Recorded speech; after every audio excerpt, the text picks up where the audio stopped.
arrows of men. The moment the hand of the prophet rested upon it, it changed from the arrows of man to the arrows of the Lord's deliverance.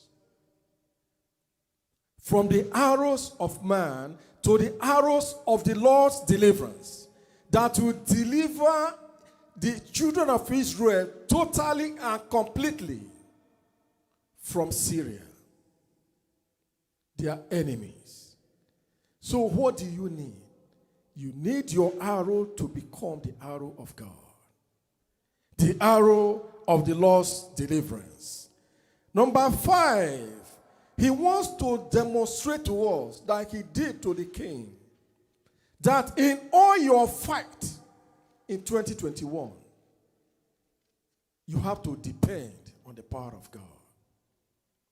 It was the power of God upon the arrow that was a guarantee for the king's victory.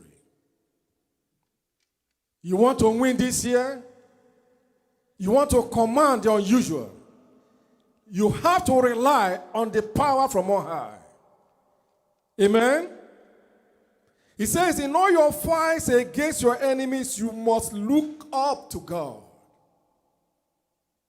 Our brother prayed for direction. He prayed for you to see. He prayed for you to walk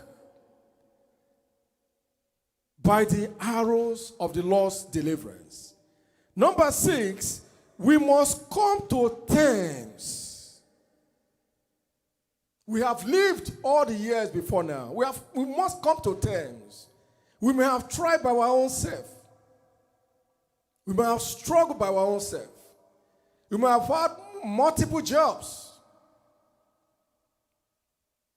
But our self-efforts didn't take us to where we need to be. For us to move, we must know that we are by ourselves not sufficient. We need the power of God. So the man of God looked at him. He placed his hand. He said, though you have an arrow, the arrow you have is not sufficient. You need the power of God.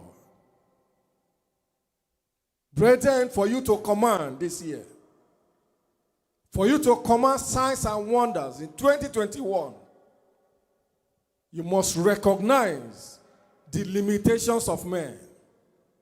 You must know that your strength and the strength of the people you know and depend upon, they are not sufficient. You must rely on the power from on high and depend on him. The arrow of the Lord's deliverance. That is the arrow we need this year. When we talk about total recovery, it means that there is something that belongs to you in destiny. Either somebody else is holding it tight, or somebody else may have much more power